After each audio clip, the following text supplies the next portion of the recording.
Welcome to the Stacey Salyer Show, the podcast for property management leaders ready to think bigger about growth. I'm Stacey Salyer and the only acquisition strategist in this industry who sat on all sides of the M&A table. I've been the buyer, acquiring a 370-door competitor during COVID using seller financing. I've been the seller, building and exiting a 7-figure business. And I've been the corporate evaluator as director of acquisitions, assessing over hundreds of companies nationally.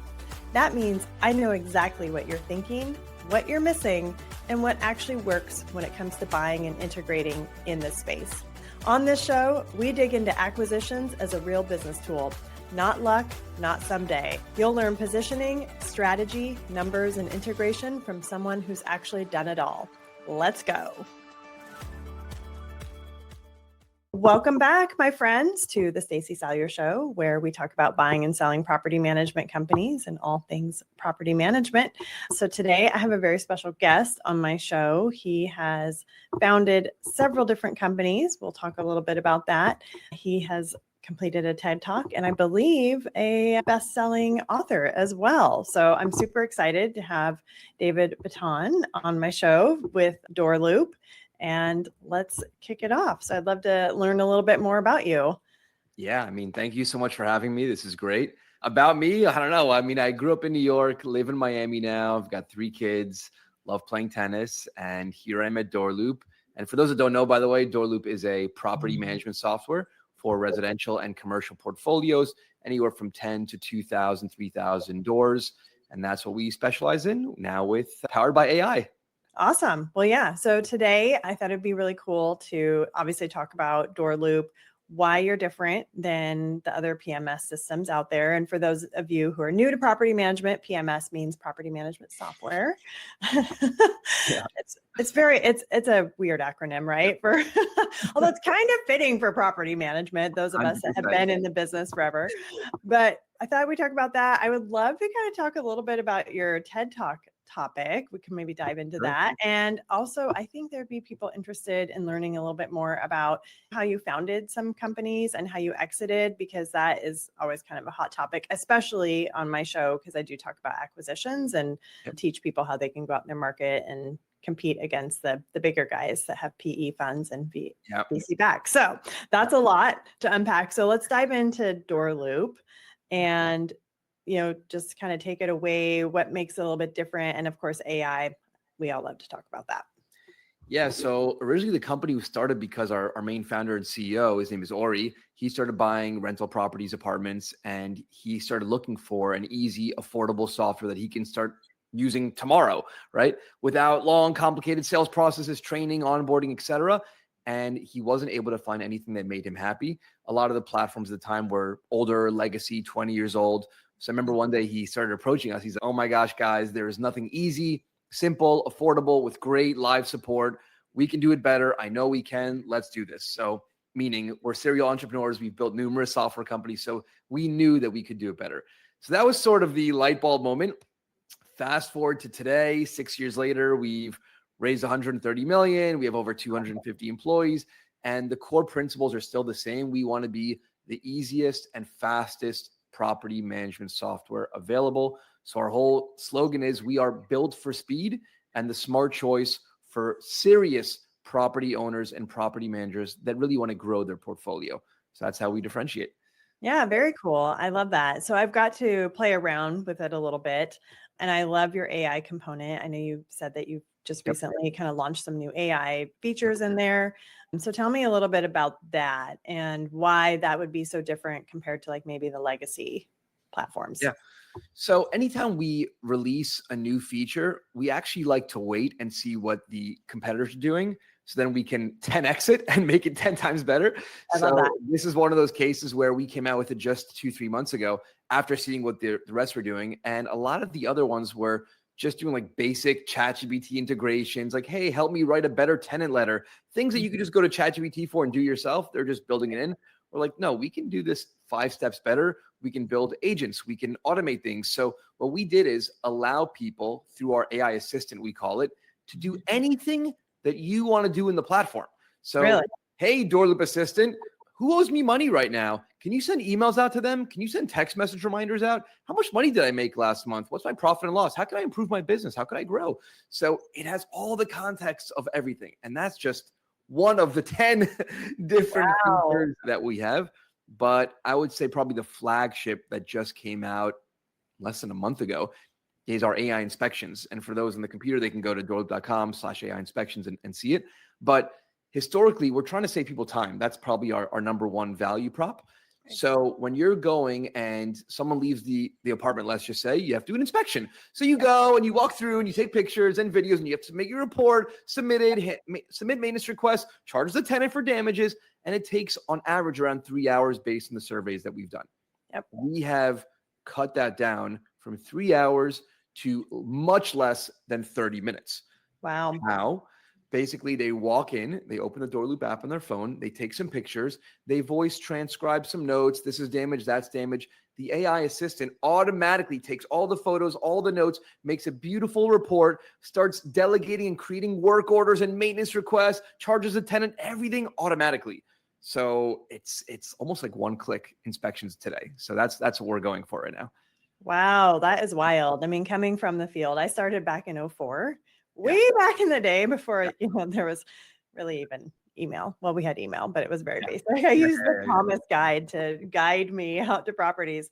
And, even fast forwarding, when I opened my own PMC in 2016, and then when my oldest kid became 16 years old, he was like my summer guy. He drove around and did all the move in and move out inspections.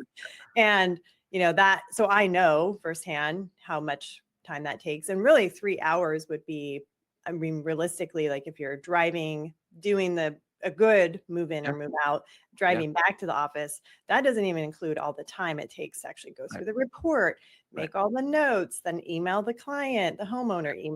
Oh my gosh, that's amazing. So that is so cool. I love that. Endless. So, and we have many more cool time-saving features coming out soon, but that's the whole goal, to make people's lives easier, reduce their overhead, reduce the need to hire more people, so they're able to scale and grow their portfolio with the same team they have today. Right. Yeah, no, that's really cool. So going back to your AI assistant, so it's kind of like an assistant that lives in the platform. Yes. And are they just taking the information from whatever's in the platform?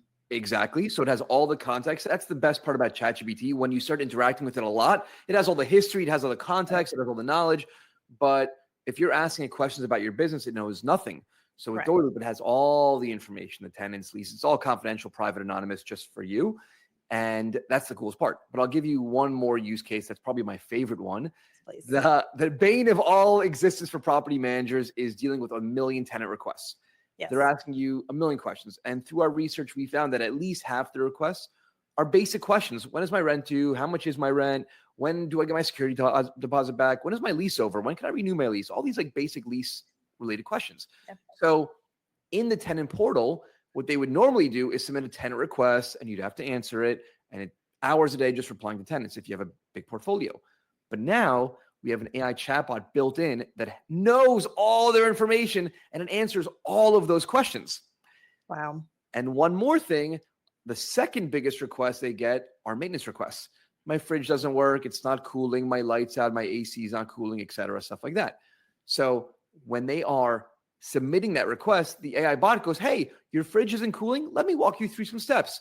Is it plugged in? Is the light on in the fridge? What's the serial model? Have you tried this? And it tries to troubleshoot all the issues. And if it still can't resolve it, it will generate a full report for the property manager and maintenance team. Be like, hey, this is the issue. This is the model number. These are all the steps we've taken. And now they have so much context, they could just go in and save the day. But majority of the time, it's resolving the issue for the tenant. So we have found that it resolves up to 80% of all the tenant requests, which is hours every day. Oh, it is. It is. Yes. As a former owner of a PMC that had, over 500 doors under management, I can tell you how many hours a day. I mean, maintenance coordination back in the day, that's all my maintenance coordinator did was answer those I called them dumb questions. I mean, that's just the reality of it, and, we had tried to build out our own things. Put together these YouTube videos and piecemeal everything. But I love that. And it sounds like you really work really hard to listen to your clients, your customers as well, as far as what they need. So that's amazing. And then it's also kind of goes back to the experience too with the resident. I mean, that's got to feel really good. So if a resident, let's say they work nights and they get home at 4 a.m. and they sent in a request, I'm assuming they're going to get that conversation back and forth. 24/7. Yeah. Exactly. Okay, cool. And it's all built in. Yeah. It's all built in. You mentioned something really important, the resident experience. So this is actually a great lesson for everyone in all businesses. Whenever people ask you, hey, who's your customer? To us, we might just say, oh, it's the property manager. No, but who else is impacted by your software? Oh, residents, tenants. So for us, we're trying to make the experience great for everyone, and everyone should do the same for their business. Because if the resident experience is great, then they're going to keep renewing their lease, and they're going to be happy with the landlord or property manager, and they're going to continue, and everyone's happy. It's a win-win for everyone. It is. Totally. Yep. And I'm a huge fan of that. So kind of going into a little bit about like your background. And so I did listen to your TED Talk. Everybody go listen. It's on YouTube and it's a great TED Talk. So do you want to share a little bit about maybe that? And I really loved the whole title of it and the premise of that. And maybe you can kind of share how your practice of that, and then maybe how that relates to what you're doing now at DoorLoop. Yeah. So, it's funny. I'll start off by saying last night, my daughter was waiting for me to get out of the shower and put her to sleep. And then I said, yeah, 1 minute. And then 5 minutes later, Daddy, you're still out of the shower. I was like, sorry, I was letting my mind wander. I was wandering. Yes. So, I practice what I preach all day. So just for those that don't know what I'm talking about, basically as a startup founder and like any business owner listening to this, we are working. There's no 9 to 5. It's 24/7, nights, weekends, nonstop. So at my first software company, I burnt out after about 7 or 8 years of just killing myself, not taking care of my health, not eating healthy, not exercising. And then I realized, hey, I need a break and I need a digital detox. So I decided to take a 24-hour digital detox every weekend, Friday to Saturday. And I still do it today, 12 years later, where I just disconnect. Yeah. No electronics, no driving, no phone, no TV, no computer, no nothing. I just disconnect. So that is my time to disconnect. But the main point is that you also need time to think and let your mind wander. And for me, those are the best times where I generate my creative ideas. And there's actually something scientifically called the default mode network, the DMN, which actually activates when you're not doing anything. And that's where you have your creative breakthroughs and insights. So the more I can think and let my mind wander, the more breakthroughs I have and ideas I have for my business. So some examples, like I just gave, is in the shower. You have no distractions, no electronics, hopefully. So that is my best thinking time where no one bothers me. And for 5, 10, 15 minutes, I'm just wandering and getting great ideas. So the shower, driving in the car, turning off music. If you're running, exercising, working out, just let your mind wander. Maybe music helps you, but for me, I don't like any music. And I just let my mind wander. So that was the whole premise of it. Yeah, no, I love that. I really enjoyed your TED Talk. I believe in the same. Now, I have not tried the 24-hour thing. I might have to take some baby steps, start with maybe 2 hours and move up from there. But I'm a huge fan. In fact, I love driving, like just going out and, driving by myself. And I've had some of the best ideas come to me that way. Like I call them my aha moments of, it's really fascinating to me because I always say my brain never shuts off, right? It's like there's stuff percolating all the time. But when I'm not doing, like when I'm not working in the business, it's just my brain's like, oh, well, you finally gave me a moment to think. And now I solved that problem for you. Like I actually solved it for you a couple months ago if you would have just taken a drive. Right. So it's your subconscious. It just needs to be working, Yeah, no, I love that. So in your company, I'm kind of curious, I don't want to use the word mandate, but do you encourage like your other leaders to do kind of similar things? So what we always tell people if they're just getting overwhelmed with work and I just have so much going on is, hey, block off time on your calendar. So for me, every day from 4 to 6 p.m. is my block off time. No one can bother me from 4 to 6 p.m., no meetings, no nothing. And that's where I can do my deep work. Same with the mornings, right? From 8 a.m. to 10 a.m., nothing. And then on my Fridays, my entire calendar is blocked off. And that's where I get my best work done. So for me, if I have 8 straight hours with no distractions, no Slacks, no meetings, that is the best deep work I can do. There's actually a book called Deep Work where it's just uninterrupted time for at least an hour where you can just get work done, let your mind wander, think, get creative, problem solve. That's the best time for you.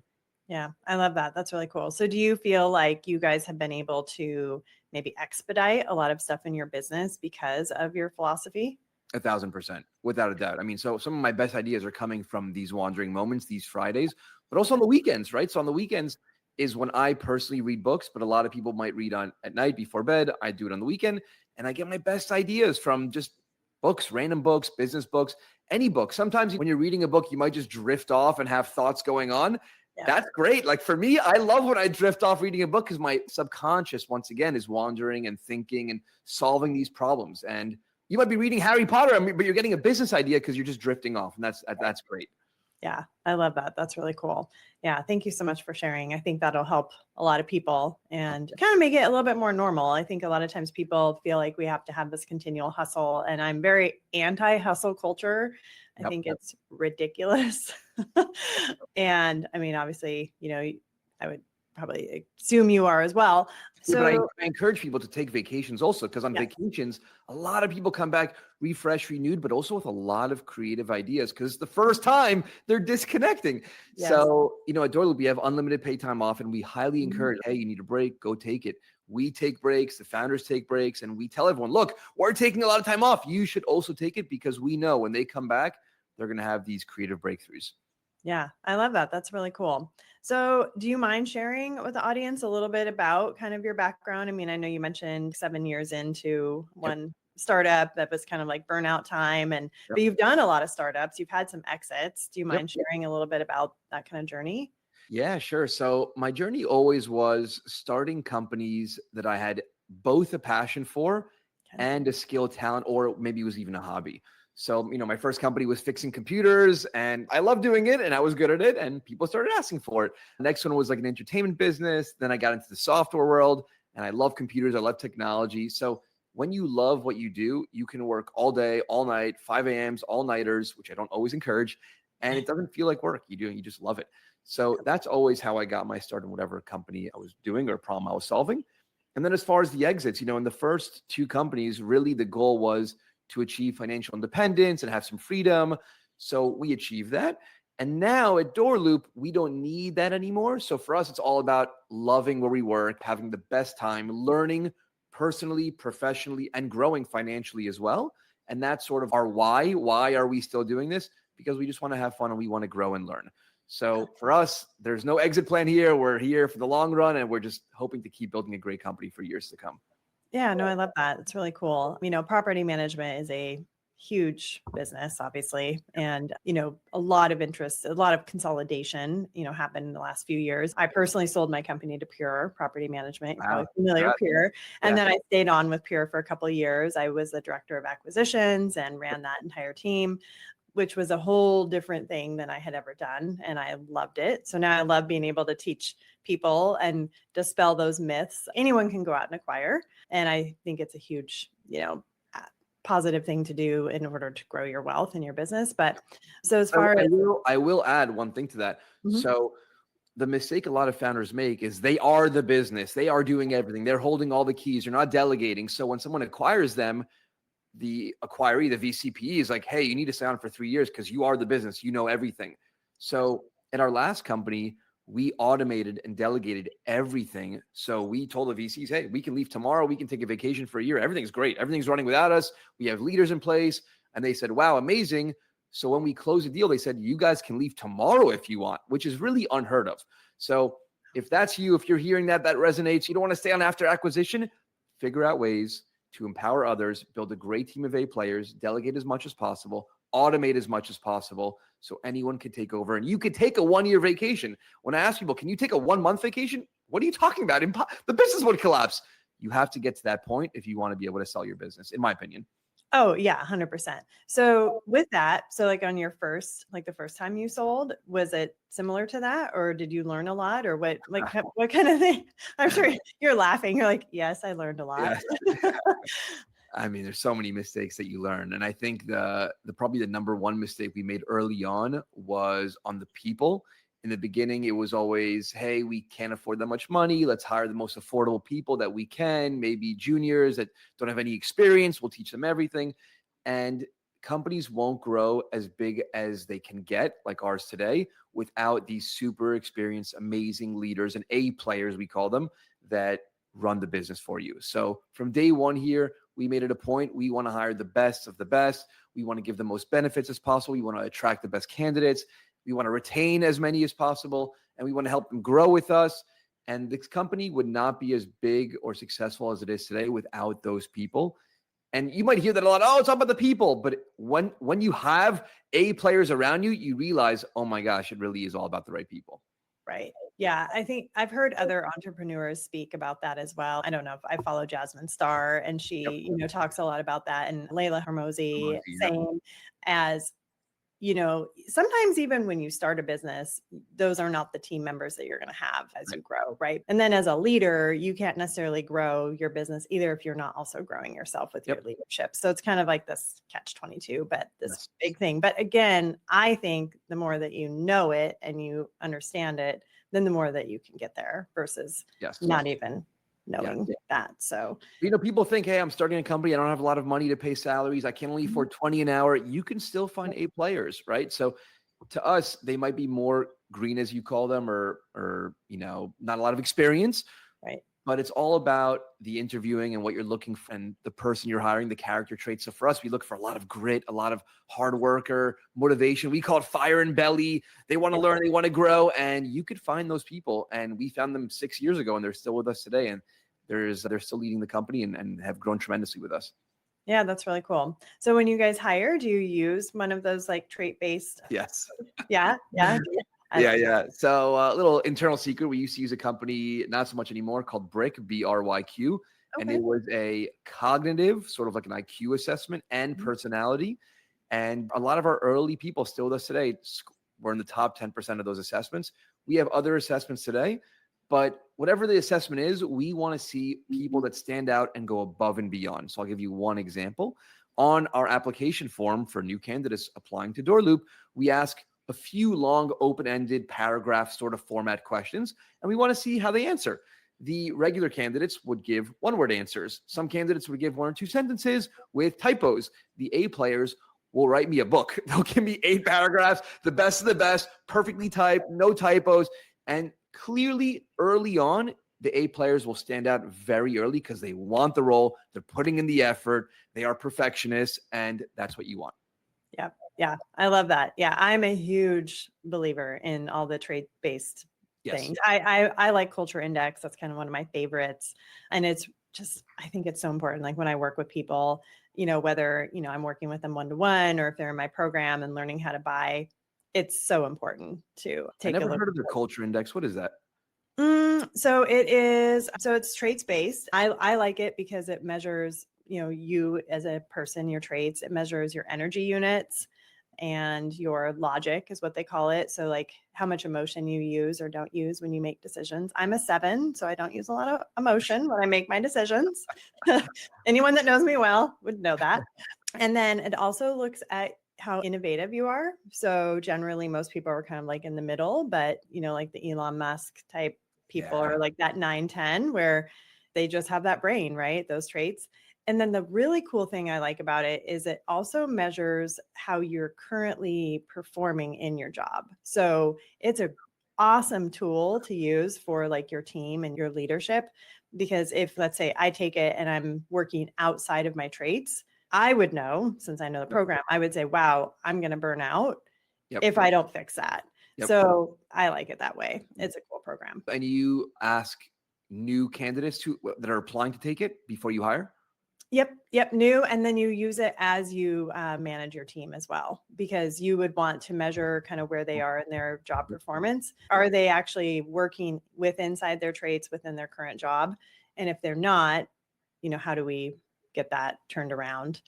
Yeah, it's pretty cool. I don't get any sort of affiliate type thing for them, but if you want an introduction, let me know. Anybody? Please. Actually, yes, if you can. Yes. Yeah. I will fire that off today. Awesome. But yeah, so going back to all that, I mean, I love all this. You're obviously very energetic and awesome leader. And so tell me, I guess, is there anything else you want to share about DoorLoop? I mean, I know this year is a big year. AI has been, talked about quite a bit. You just talked about your inspections, and is there anything new on the horizon, or I should say newer? I mean, you've got the inspections you just launched, and I'm sure there is. Anything you'd like to share, or maybe the vision for the next couple of years? Yeah, wow. So, I mean, there's a lot that I cannot share. I wish I could, but we raised 130 million Series B about a year and a half ago, and the goal for that was to hire as many developers and R&D as possible to make the product as the number one best platform in the world for property management software. So this year, especially, you're going to see a lot more automation, time-saving features, AI features rolling out, a lot more features for larger portfolios that are upmarket, mid-market, you could say. And the reason is a lot of our customers, we didn't realize early on, just kept growing and growing with us. So they might have started off with 100 units and now they're over 1,000, 2,000 even. So it's just incredible to see their growth and journey. So we are building a lot of workflows, automations, and features for them to continue growing further with us. So I think that's what you'll see in the coming months. Okay, that's really cool. And do you kind of have a sweet spot like customer as far as like door count, or is it single family? Can you handle multifamily? Yep, great question. So definitely heavy on residential. We do also offer commercial and HOA, but residential is our core focus. And you could say single family, multifamily, 100% we cover. And the ideal unit count could be really anywhere from a small owner, operator, landlord with 10 units up to a larger property management company, midsize, I would say, of 1,000 to 3,000. We have plenty of those too. So it is sort of a range, but it's not enterprise where it's 30,000, and it's not super small landlords that just started off with 1 or 2 units. So it's that good sweet spot in the middle right now. Very cool. That's awesome. Well, super exciting. It's really cool to have new property management software on the market and seeing all the great things that you guys are doing. I've met a lot of your team at different conferences, and they're all wonderful people. So thank you. So it is a true testament. You are speaking the truth since I have met them. Yeah. Is there anything else you'd like to share? Anything that we didn't hit on? I mean, AI, right? So a lot of people are talking about it. It's a hot topic. It's the big buzzword today, but we are using it so much internally in our company. I'm using it day to day, and we're also building the features on our platform as well. But I highly encourage all the people listening, get serious with it, learn about it, go on YouTube, go to ChatGPT and say, hey, how can I use you? How can you help me? I'm a property manager. What can I do? There is so much out there that can help you automate and grow. And I'll just give you maybe 2 or 3 of my favorite examples. Okay. Obviously, ChatGPT is probably my top, but emails. How many of you are spending so much time in your inbox? So there is a great tool that I use. I'm not affiliated with them at all, but I love it. It is called jace.ai, jace.ai.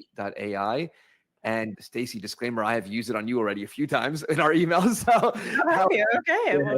So how it works is basically it syncs your inbox, let's say your Gmail inbox or Google Workspace.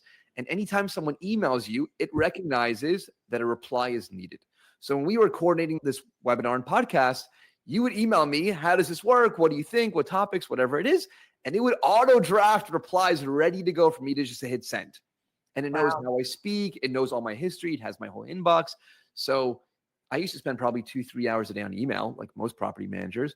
And now it's maybe 30 minutes because I just have to go in and either adjust a few lines. Maybe it's 90% good, or just hit send. Wow. So, huge time saver. Okay. I'm going to look that one up for sure. That one sounds good. I haven't heard of that one. So besides chat, do you have any other favorites? So, I mean, there's some technical ones I won't get into, but I think my newest one that I'm experimenting with that's a lot of fun is Whisperflow. It's WISPRFLOW, Whisperflow, or just Google it, you'll find it, .ai. And it's basically a transcription service. So if you remember Dragon transcription, voice transcription on the computer. Yes. So now they have it powered by AI. So it's sort of like using Siri for your phone, but way better on the computer, where if you are drafting memos or emails or any sort of letters, anything you're writing on the computer at all, you can just voice transcribe it into your computer with a keyboard shortcut, and it uses AI to make it better. So if I say, actually scratch that, next line, add a bullet point, actually remove that, with Siri, it will actually write all that out. Yes. This AI transcriber, it will understand what you're trying to do and it will fix it and it will be a perfectly drafted text, whatever you're trying to say. So that's a phone that I'm playing with right now. Oh, that one sounds fun. Yeah, I like Claude. Claude's kind of my favorite. I kind of migrated a little bit away from chat. There's a few like custom GPTs that I still use in there, but I kind of thought chat just like never says that I have a bad idea or anything. Whereas Claude will be like, wait a minute, you just said, you were going to do this instead. So have you seen the Super Bowl ads for Claude? Have I seen what? The Super Bowl ads for Claude? No, I didn't. So it's literally what you're describing, where someone goes and says, hey, ChatGPT, what do you think about this? Oh, it's so great. It's amazing. And you're like, what? Like it's supposed to be bad, right? Versus Claude, where it's going to give you the truth. Yes. That's exactly what you said. Yeah. And we are switching to Claude also internally. And that was Claude Cowork. Have you played with that yet? Not really. No, I need to though. Yeah. Have you? Yeah, it's so cool. It takes over your computer and your browser. So it can just do anything that you could do on yourself on your computer, but it will do it for you. Okay. Yeah, I need that. I need another Stacey. Yeah.